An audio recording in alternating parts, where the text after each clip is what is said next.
first Dr. Tanner, and then Sandra Hughes, so having a class is not bad, right?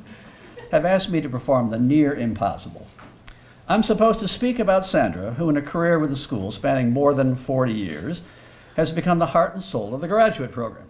Fund of all knowledge, student career counselor, trusted advisor, aide-de-camp for numerous befuddled graduate directors, and master of the arcane ways of the graduate school.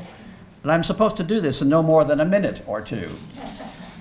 I thought about inviting Drs. Lapicola and Stevens and Farah, who are standing right over there, to be up here with me tonight as a sort of quartet to former grad directors to sing Sandra's praises, but I realized immediately we'd be up here all night telling stories.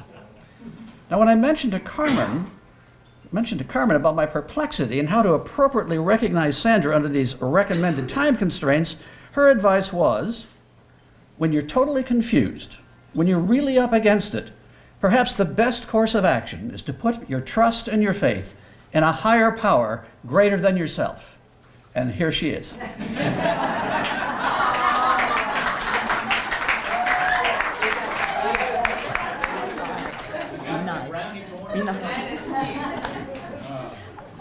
Okay, Sandra, I hope you don't mind my commandeering your introduction. I don't mind it. I'll just keep it.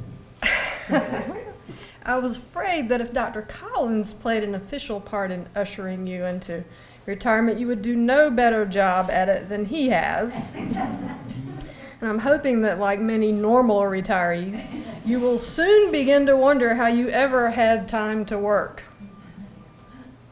Besides, his perspective of you is narrow compared to mine. Like he considers you to be a trusted friend, but he knows you primarily through having worked with you as graduate director for many years. I, on the other hand, am a representative sample of all aspects of Sandra's role as Director of Graduate Student Services. Dr. Tanner, you, I think, nearly rivaled me in this. So Sandra has helped me in many capacities. I've been an MMC student here, spouse of the graduate director, which when she was probably her greatest help to me. I have not been the spouse of the graduate director. Doctoral student, I've been a colleague, a regular colleague at Sanders, and now a member of the graduate faculty. In fact, she helped me just today in that latter capacity. My first contact with the J School was a phone call. Dr. Ron Farah was on the other end of the line. My first in-person contact was with Sandra Hughes. We're talking about 1990. I came away from those two interactions thinking this was a very welcoming place with warm, caring people.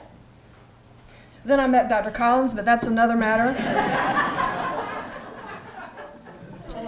Anyway, I and everyone else to come into contact with the grad program figured out right away that Sandra is the go-to person for answers. And if Sandra had $1 for every time someone has said, "Go ask Sandra," she could have retired comfortably long ago. Of course, if one did go ask Sandra, she would take time to really talk to them. And talk to them. And talk to them. And talk to them some more.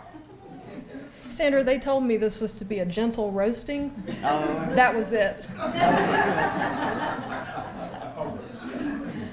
So, in a word, Sandra is selfless, something you alluded to earlier, Dr. Tanner.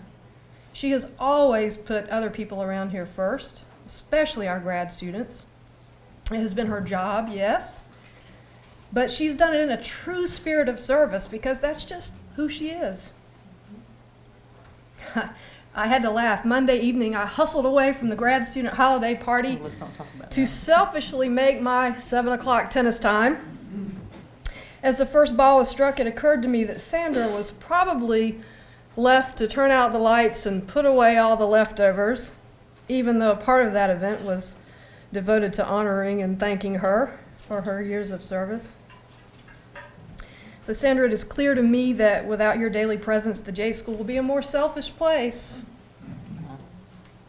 And I hope that a few months from now, when I seek an appraisal from Howard, about how you're handling retirement, he'll tell me that you've become a little more selfish as well. Thanks for everything.